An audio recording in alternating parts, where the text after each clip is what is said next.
Non viene pagata la produttività 2016 e 2017 nonostante sia stato già fatto un accordo, e viene bloccata da Roma e non sappiamo quale sia la motivazione del mancato pagamento.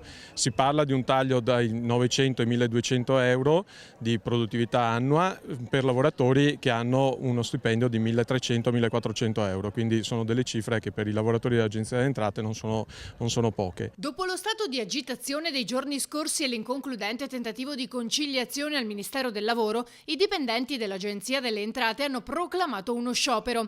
In Veneto l'adesione è dell'80%, così come a Venezia nella sede di Marghera.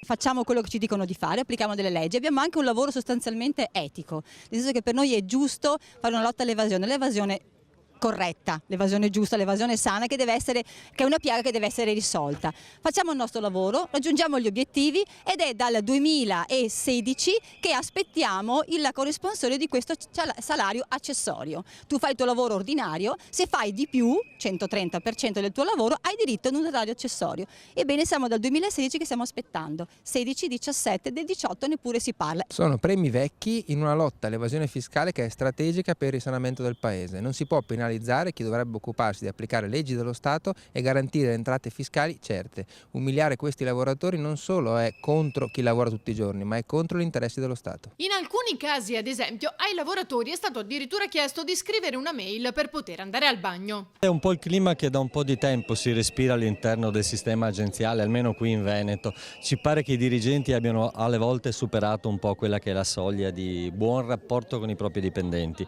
arrivando agli estremi come l'ex direttore di Vicenza che per andare al bagno chiede una mail di autorizzazione. Mi sembra che si commenti da sola.